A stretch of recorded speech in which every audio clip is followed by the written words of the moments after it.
Hello, I'm Casey Aiken, and this is 21 This Week. Coming up next, COVID-19 hospitalizations have been declining in Montgomery County for more than a month.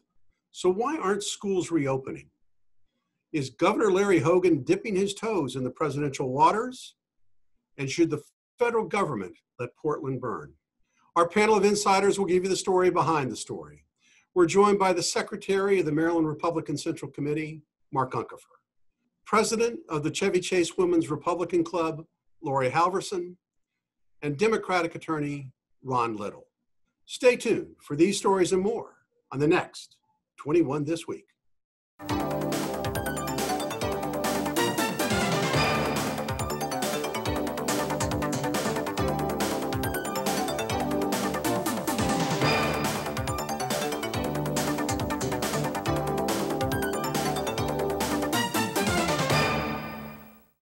For more than a month, the three primary metrics regarding the coronavirus cases, that being COVID-19 hospitalizations, COVID-19 ICU hospitalizations, and the percentage of ventilators in uses has been declining in Montgomery County.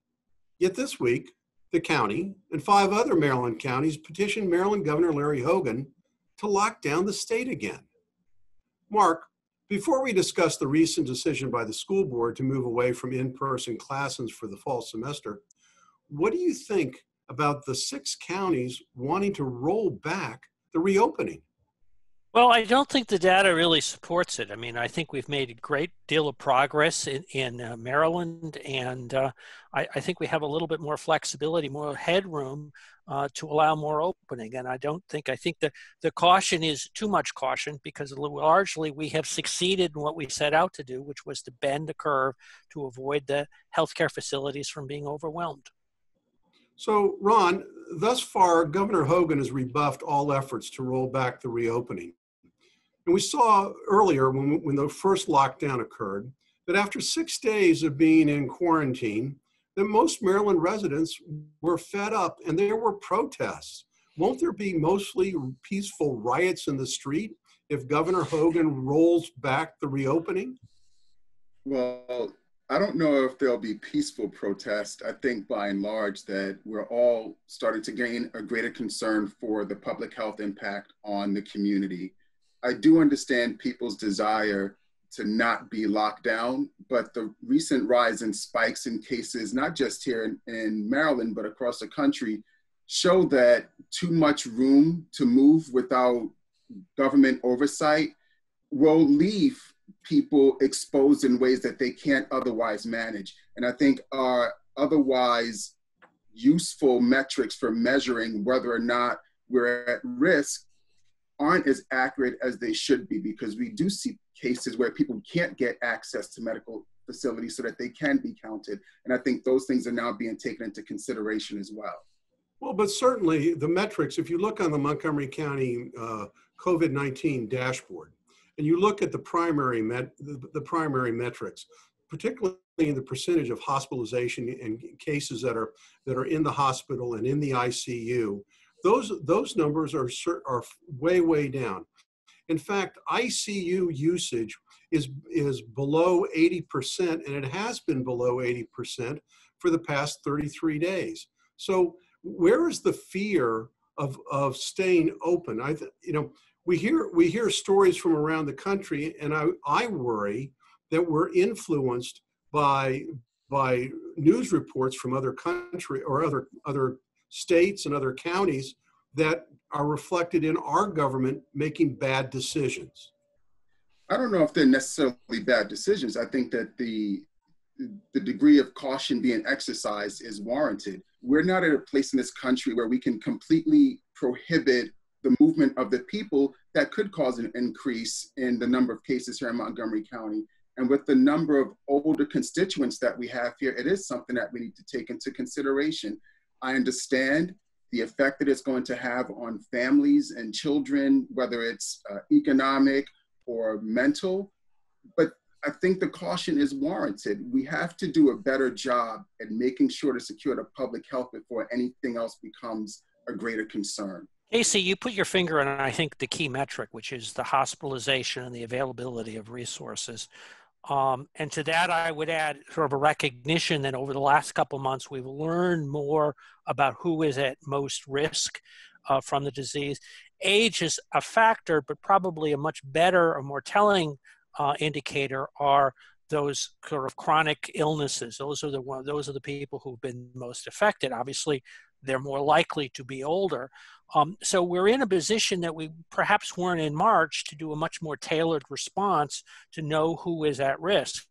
That said, when we look at the hospitalization numbers, particularly comparing where New York was and where Florida is right now, what we're seeing is that people who are hospitalized are having significantly more successful outcomes because we've learned much more appropriately how to treat the disease. So I think we really are in a position to move forward from where we were in May.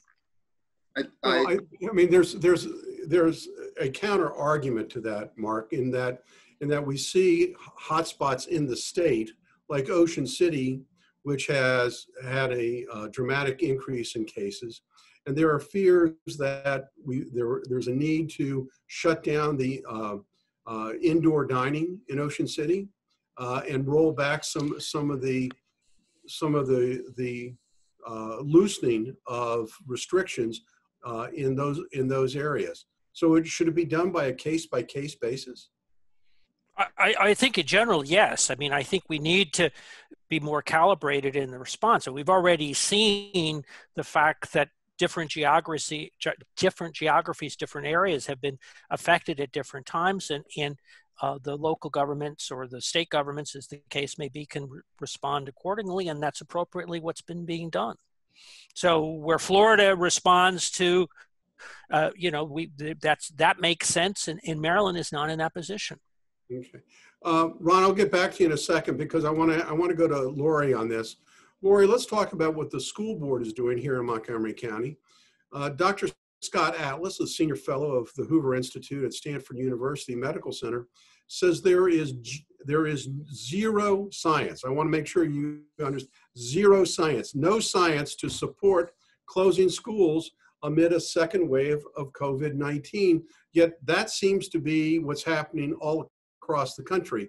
So if the case, if the science, as Dr. Atlas is suggesting, is correct, why aren't schools reopening? We have a lot to look at. We have other countries that have already gone back to school, and there's a lot of data out there we can already use. The American Academy of Pediatrics has a very excellent description on how they believe we can get back to school with lots of careful, following the guidelines that we're always hearing about. 3 to 6 feet distance, you can put desks 3 feet apart and still be following the guidelines. There's a lot of things you can be doing. One of the reasons we're having problems now, because there was a plan that MCPS gave out that had kids going to school at least 2 days a week, but they rolled that back because I think that's because the teachers union was very upset. And I do have to agree that they do have some valid concerns. They are concerned that there aren't enough measures taking place with HVAC systems, with, they don't know that there's going to be any, they haven't heard any really strict guidelines on what they can do that were similar to what's in the American Academy of Pediatrics guidelines. So I think there's more that MCPS could be doing to give the teachers a feeling of safety. I don't think there's a concern that children are really at risk. There's just a very tiny percentage of a chance that something that a child can die. We only have one child in Maryland who has died from COVID-19. So there's really very little risk. I mean, when you look back at the measles situation many years ago, kids were still in school nationwide. So I think you can look at case by case in certain areas. If there's a huge outbreak in Baltimore, for example, then you maybe look at closing schools. But if it's like it is now, there should be no reason kids should, if adults keep a distance between the kids, a 6-foot distance, and if children are wearing masks, there is a much less likelihood of anything spreading. And I think there's a fear. I think that there's a fear that's spread by the media, and there's a fear that teachers are having because they're hearing what's out there in the media. There's also, you know, I want to go to Ron. Too, of course. I There's want to go to Ron on this. Ron, now there are a lot of studies that predict the harmful effects of keeping schools closed, from mental health issues to strain on the parents. What hasn't been discussed much is the burden that is going to be placed on women, because whether we like it as a society or not, women are still going to be the primary care responsible for children who are not in school. So are we ignoring the social impact that this is going to have on families, but particularly on women? I don't think that we're ignoring the impact. I think COVID has shown everyone that no one is immune. We don't have just mothers at home, we have fathers at home. And it's not like we're in a war situation where men have been dispatched away from the country, away from their homes. We're going to have mental health issues. And this is a reminder of our need to address mental health concerns that we've long since ignored in this country. I think that we have to do the best that we can with the knowledge that we have to make sure that those that need access to those kinds of services do have access to those kinds of services. And I don't think any parent would be willing to risk their child being the one that gets sick or ultimately dies because there's a minimal risk based on information that we're seeing, whether it's in this state or across the world. But I want to go to Mark. Mark, isn't there a danger? I mean, Ron, you are absolutely correct. There is this is a dangerous disease, but once you give into this fear that is generated by coronavirus, doesn't the argument become overwhelming that the next time that there's a measles, as Laurie suggested, or the predicted bad flu season, that we're going to shut down the school system? I mean, I just wonder whether that's a healthy approach to governance. Mark, you got about a minute on. Yeah, let's be really forthright about the consequences of what the school system is doing. And that is, it's increasing the gap of social equity. Those families that have the resources to be able to address this issue, to have support, to be able to work from home and what have you, they're going to do better, and they're going to be able to do a better job of helping the kids who are online. The data is very compelling that parental involvement makes cyber education work much better, and where it's not as strong, it is much weaker. So we will see. Here's the underlying unintended consequences that Montgomery County and the MCPS may suffer, is that people may just feel that the MCPS school system isn't worth it, and they're going to go homeschool or send their kids to private school because their kids aren't getting the education. Mark, we got to go to wrap. Anecdotally, I can tell you that's already true. There are parents who are renting places up in Hagerstown to have access to schools and preparing to move to Florida as a result. Thank you, Mark. When we come back from this short break, is Governor Larry Hogan testing the presidential waters with his new book? Stay tuned to find out. There is nothing more dangerous to a Republican politician than a flattering puff piece in the New York Times. Maryland Governor Larry Hogan, who has drawn a lot of attention for his criticism of President Trump and for his coronavirus response, has written a first-person memoir titled Still Standing: Surviving Cancer, Riots, a Global Pandemic, and the Toxic Politics That Divide America, the book was given a warm review by the New York Times. I will say that my father, who was involved in politics all of his life, always advised me never to believe your press clippings. So here we go. Ron, are all politicians susceptible to thinking that they should be president?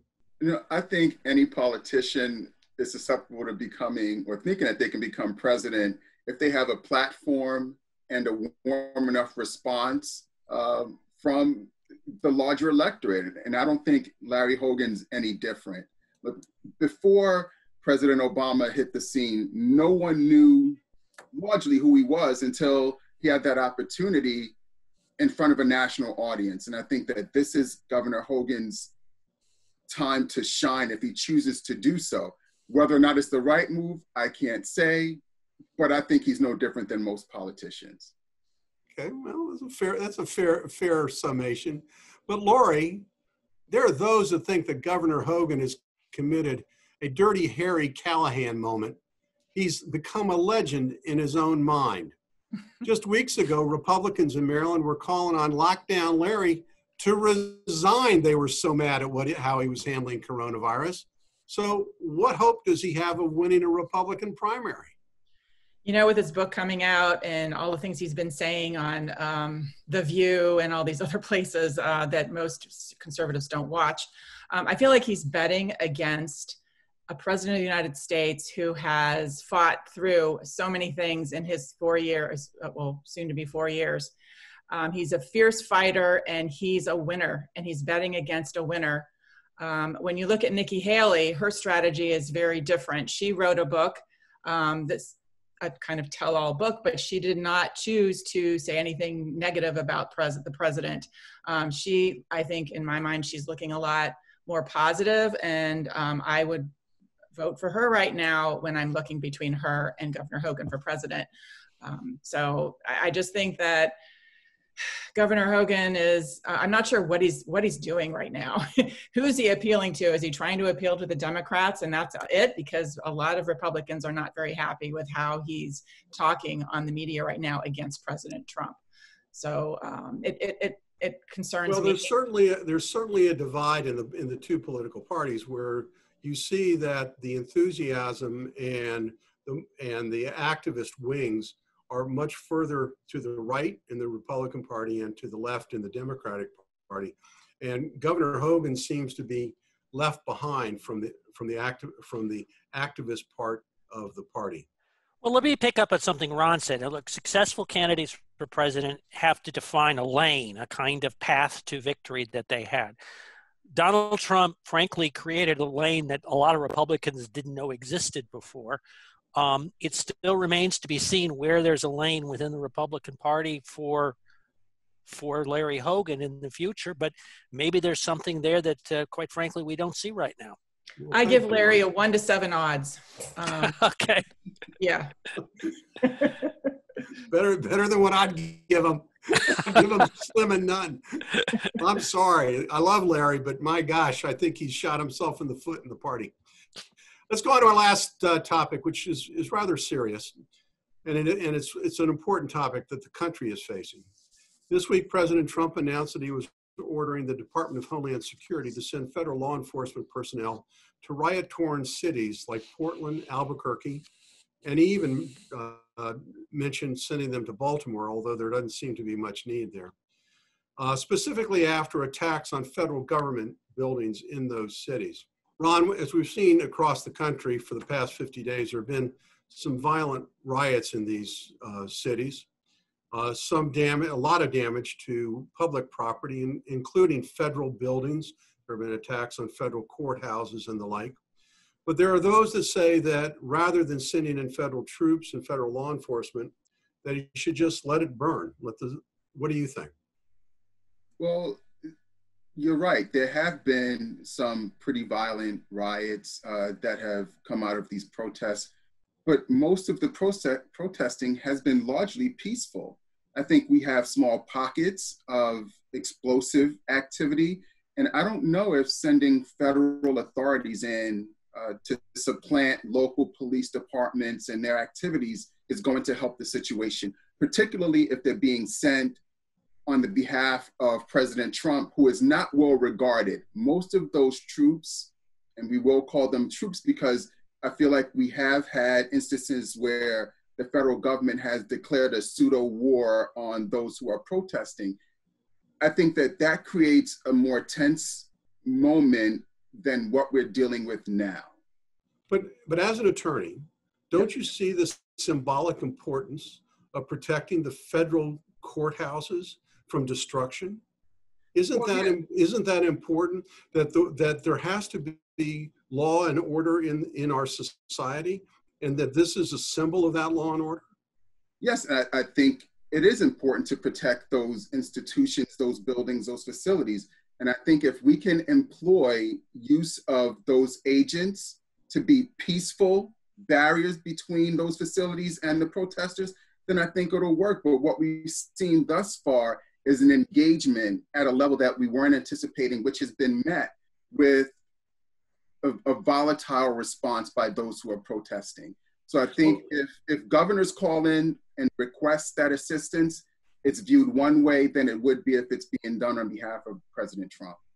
We are Democrat leaders, though. The Democrat leaders are not coming out and saying anything against these violent, hoodlums. Why are they not saying things like that? I mean, I'm so frustrated that all they do is complain about something that the president's doing instead of doing something to stop the violence. So, Mark, I'm going to agree with both Ron and Laurie and just make this point, which is, and it's slightly contrarian. I think as a general rule, the federal government, local law enforcement should handle local law enforcement, local laws, enforcing laws. And we've talked about some situations where it has branched over into federal breaches. But I think that that's a general principle in the United States that really stands the test of time. Now, I agree, local officials ought to be, standing up for protecting their areas. But I also don't think that the federal government needs to expand its law enforcement role in these situations. Ron, I'm going to give you the last word. I think that our characterization of these protests needs to be measured. I think that the president should look to his governors and his other local leadership to determine whether or not they require aid from the federal government and follow their lead. Leadership is not something that he's been warm to during his presidency, and I think he should defer to those who know their systems better. Thank you, Ron, and hopefully these incidents of violence won't cause anything to happen in our own city of Baltimore, which it was mentioned earlier in the show. When we come back from this short break, we're going to have parting shots. Stay tuned. And welcome back. Now with parting shots, Ron Little. My parting shot this week is a bit of a solemn parting shot. The Sherwood High School community and Montgomery County public school system lost one of its assistant principals in the past couple weeks. Dr. Carroll was an assistant principal at Sherwood High School and had 25 years of experience in the county with an assortment of schools. The community is really saddened by her loss as it was sudden. So we want to extend condolences to her family and her loved ones, as she was very highly regarded and loved in the Sherwood community and in the Montgomery County public school system. Thank you, Ron. Appreciate what a nice sentiment. Laurie Halverson, your parting shot. Yes, well, and I'm sorry to hear about the assistant principal in Sherwood community. I wanted to just say you have a few more days to sign the 9 districts for MoCo.org petition. It has been on the show the past at least a couple of times now. So, and you can go online to 9districtsformoco.org to learn more about it. It only takes a couple minutes to sign the petition. So please read about it and consider signing it. I think it'll really help us have better representation in our county. Thanks. Okay. Mark Uncapher, you get to wrap it up. Thank you. The response of Jack Smith and the Montgomery County Public School System to COVID and the whole challenge of reopening can only be described as deer in the headlights. It's a real lost opportunity for the school system to try and identify new ways, new approaches. Instead, what we've gotten is a kind of one-size-fits-all approach, which is unfortunate. Now, we don't know how long this is last. We're now addressing the fall, but we also need to be prepared of looking for additional options. And let's talk about which kids should be prioritized when we open the schools. Should it be the younger kids? Should it be kids with IEPs? And we ought to be giving parents options for using distance learning other than just the schools themselves. Thank you, Mark. Now, normally this is July, and it's the hottest time of the year, obviously. But I almost think it harkens back to the spring when the crocuses are first blooming. Because tonight is Thursday, And tonight is the opening day for Major League Baseball. And it's another sign of normalcy that is coming into our lives. It's that there are some sports that are opening up and that our lives are going to be like they were before this terrible disease struck us in March. I want to thank the panel for a lively and informative discussion tonight. It was great. Appreciate your time and your effort. I want to thank the audience for tuning in each and every week to Montgomery County's hardest hitting political talk show. For 21 this week, I'm Casey Aiken.